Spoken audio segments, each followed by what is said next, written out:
Hey guys, welcome to my channel simply easy. My name is Priya और आज हम लोग करने वाले हैं क्लास 10 इकोनॉमिक्स का फर्स्ट नंबर चैप्टर जिसका नाम है डेवलपमेंट। इसके हम लोग आज एमसीक्यूज करने वाले हैं। सो आपके एग्ज़ाम सब जल्दी ही आने वाले, एक महीना बस बाकी है। सो अभी हम लोग करेंगे इसके एमसीक्यूज। तो अगर कहीं पे भी कोई डाउट अगर होता है सो मेक श्योर कि आप हमारे टेलीग्राम चैनल पे आ जाएं एंड वहाँ पे ग्रुप है वो ज्वाइन कर ले। तो जो भी डाउट है वहाँ पे आप पूछ सकते हो। So I will be there to help you out. And एक और चीज़ है, आज 32 क्वेश्चंस हैं। तो आप एक चीज़ नोटिस करना कि आपके स्कोर कितने होते हैं, मतलब 32 में से कितने आंसर सही होते हैं। मान लो कि 30 आंसर सही होते हैं तो आप लिखोगे 30 out of 32 answers are correct in the comment section. ठीक है, तो इससे क्या होगा कि मुझे समझ में आ जाएगा कि आपकी तैयारी कितनी अच्छी है। तो चलो अभी और टाइम वेस्ट ना किए शुरू करते हैं। So our first question, development of a country can generally be determined by dash. Options आप चाहो तो वीडियो पॉज कर लो एंड देन आप अपने आंसर्स मिला लेना। And the correct answer is option number D, all of these. यानी कि पर capita income, average literacy rate and the health status of its people, ये सब कुछ मिलके एक कंट्री का डेवलपमेंट डिसाइड किया जाता है। कि अगर आप बोलोगे कि सिर्फ इनकम के बेसिस पे, नहीं, ऐसा नहीं होता है। या सिर्फ लिटरेरी लेवल के बेसिस पे, बिल्कुल भी नहीं। सब कुछ देखा जाता है। ऐसा भी होता है कि कोई कंट्री बहुत कमाता है लेकिन वहाँ के लोगों का हेल्थ स्टेटस बहुत ही गंदा है, वहाँ पे लिटरेसी रेट ज़्यादा नहीं है, तो हम उस कंट्री को डेवलप नहीं कहेंगे। So all these are important. कुछ बच्चे यहाँ पे ऑप्शन ए क्लिक करते हैं एंड बोलते हैं कि नहीं, इट्स पर capita income is very important. नहीं, ऐसा नहीं होता है। हाँ, किसी भी कंट्री को डेवलप्ड या अंडर डेवलप्ड बोलने के लिए ना, तो वो पर कैपिटा इनकम थोड़ा देखा जाता है, बट इसका मतलब ये नहीं कि ओवरऑल डेवलपमेंट जो है वो सिर्फ पर कैपिटा इनकम के बेसिस पे होता है। ठीक है, चलो नेक्स्ट क्वेश्चन।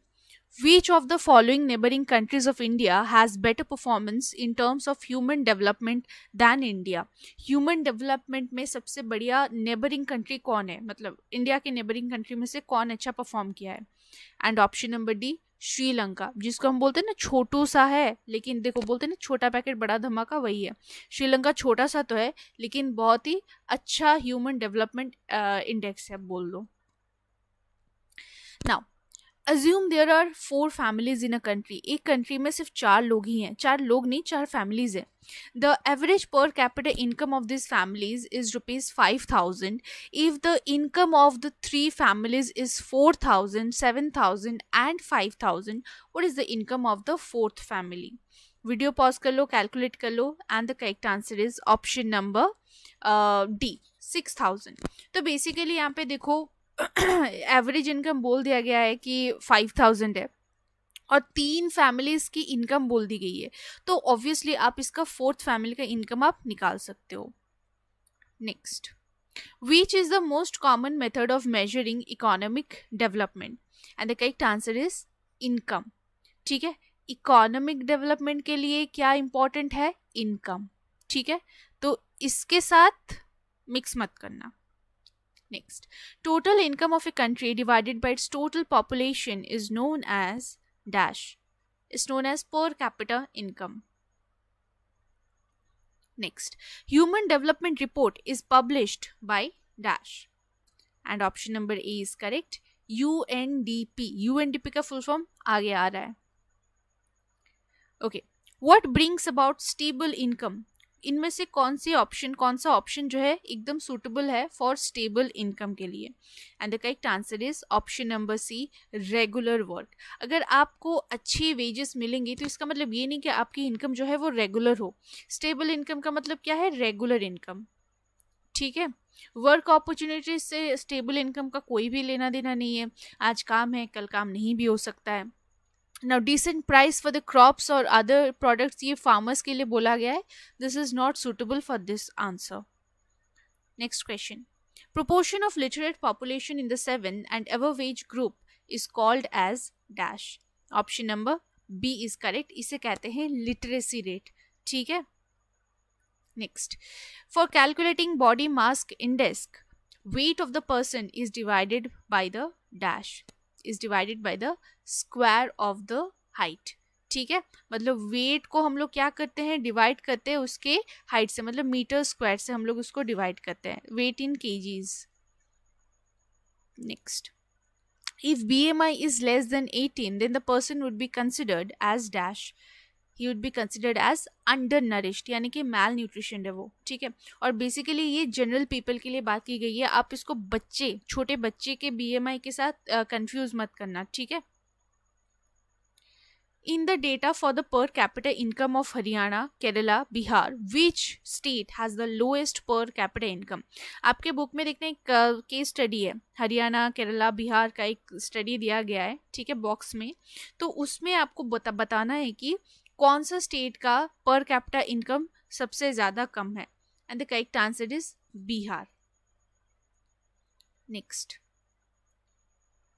ओहो in the comparative data of Haryana, Kerala and Bihar, which state has the highest literacy rate? Highest literacy rate कौन से कंट्री स्टेट का है? ऑप्शन नंबर ए केरला का है। Next, what is sustainable development? अब आपको बताने की सस्टेनेबल डेवलपमेंट क्या है। पेन थोड़ा सा गड़बड़ कर रहा है, हाँ, okay fine, and the correct answer is option number B, development that meet current development by keeping the future need in mind, यानी कि अभी तो हम लोग डेवलपमेंट कर ही रहे हैं, साथ ही साथ अपने फ्यूचर नीड्स के बारे में भी ध्यान में रख रहे हैं। Ground water is an example of dash resources, and the correct answer is option number B, non renewable resources. Oh sorry क्या बताया मैंने, option number C, renewable resources. सोचो ग्राउंड वाटर कैसे नॉन रिन्यूएबल हो सकता है। So ground water is an example of renewable resources. Now crude oil is an example of dash resources, and the correct answer is non renewable. तो crude oil जो है वो non renewable है, but ground water renewable है, वो replenishable है, ठीक है, and this is non replenishable. Now Why does Kerala have a low infant mortality rate? Kerala का infant mortality rate इतना कम क्यों है? And the correct answer is, video pause कर लो, ऑप्शंस थोड़े ज़्यादा हैं, and the correct answer is option number A, adequate provision of basic health and educational facilities. Infant mortality rate का मतलब क्या है? जो छोटे बच्चे होते हैं ना, infant किसको कहा जाता है? जो 1 साल से भी कम एज के होते हैं, ठीक है, तो उसे कहते हैं इन्फेंट। तो इन्फेंट की डेथ कितनी होती है ये पूछा गया है। तो केरला में इतना कम इन्फेंट मॉर्टेलिटी रेट क्यों है? क्योंकि वहाँ का जो हेल्थ कंडीशन है ना, जो भी बोलो वो सही है, और वहाँ पे एजुकेशनल फैसिलिटीज़ भी अवेलेबल है। अब सवाल ये आता है कि एजुकेशनल फैसिलिटीज़ क्यों? क्योंकि लोग जब पढ़ते हैं, हाइजीन के बारे में समझते हैं, अपने बच्चे को हाइजीनिक तरीके से रखते हैं, पढ़ाई लिखाई अगर करेंगे तो हेल्थ वर्कर्स भी बनते हैं, तो इसीलिए वहाँ पे अच्छी health and educational facilities provide की जाती है, and that's the reason that Kerala has a low infant mortality rate. And सबसे ज़्यादा कहाँ पे है? बिहार में है। Next, what can money not buy you? तो इनमें से मतलब आप मनी से क्या नहीं खरीद सकते हो? क्वेश्चन का मतलब वही है ऑब्वियसली यार, population free environment, pollution free environment, ठीक है। In the world development reports brought out by the world bank, which criterion is used in classifying countries? ये बहुत ईजी है, and the correct answer is option number C, per capita income. ये तो बहुत easy था, है ना। अरे उसके बाद नहीं, ये नहीं,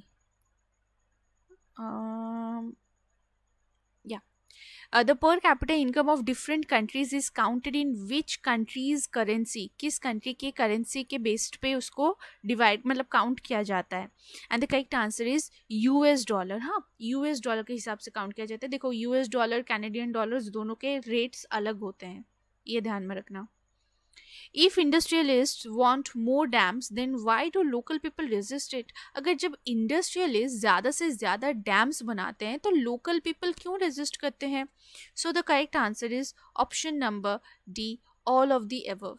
क्योंकि उनको वहाँ से हटना पड़ेगा, they will be displaced, there lands will be submerged, वो जहाँ पे रहते हैं वो लैंड पूरा ही डूब जाएगा, क्योंकि अगर डैम बनेगा तो वो लैंड तो डूब ही जाएगा ना।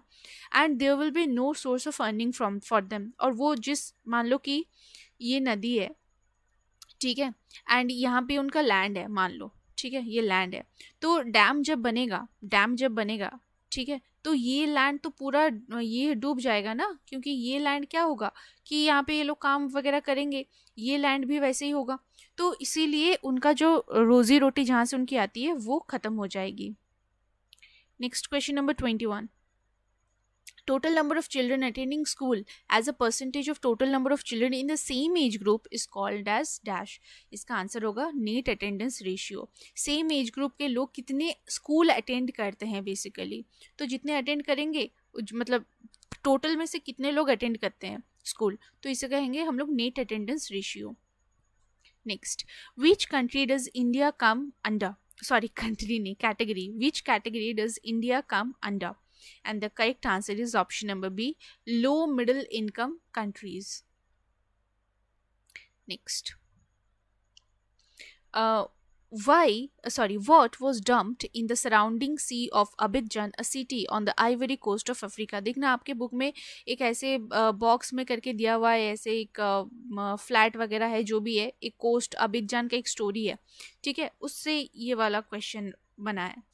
एंड यहाँ पे बोला गया है कि वो जो आइवरी कोस्ट है, उस कोस्ट का नाम आइवरी कोस्ट है, ठीक है ना, तो वहाँ पे क्या डंप किया जाता है?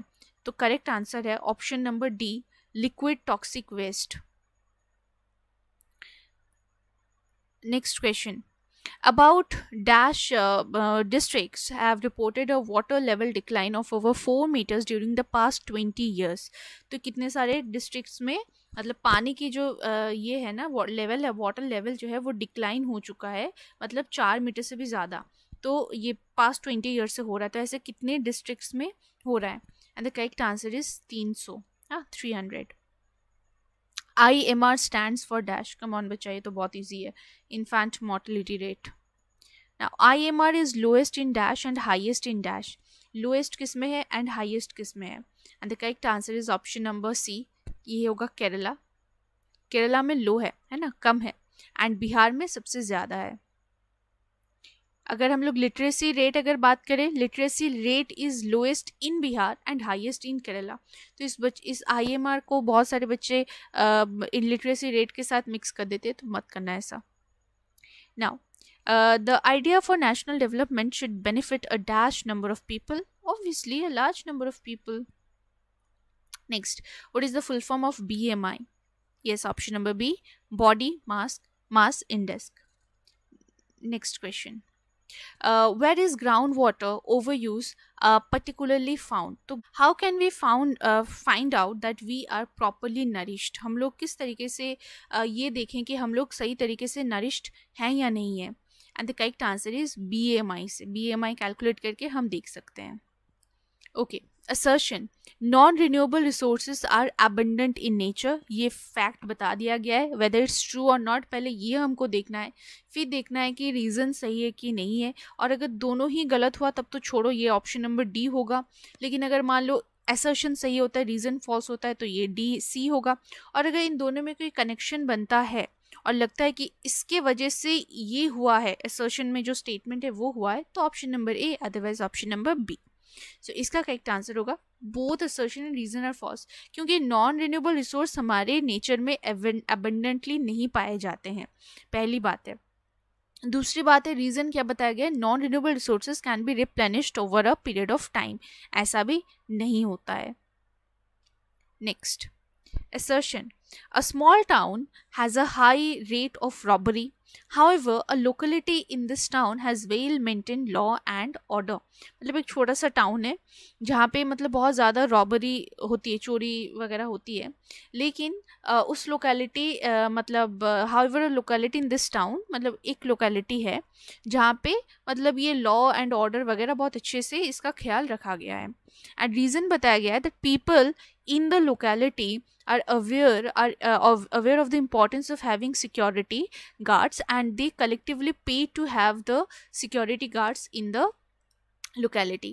तो इसका करेक्ट आंसर होगा ऑप्शन नंबर ए, क्योंकि देखो लोग वहाँ पे ना बहुत ज़्यादा अवेयर हैं कि हाँ भाई यहाँ पे चोर उचक्के हैं, तो सिक्योरिटी गार्ड रखना बहुत ज़्यादा ज़रूरी है, एंड दैट इज़ वाई वो जो लोकेलिटी है उसमें बहुत अच्छा लॉ एंड ऑर्डर मेंटेन किया गया है। So that is it children, I hope you have enjoyed today's session. Video अगर अच्छा लगे तो लाइक करना, चैनल को सब्सक्राइब करना, And yes, that is it for today. Bye bye. Take care, all of you.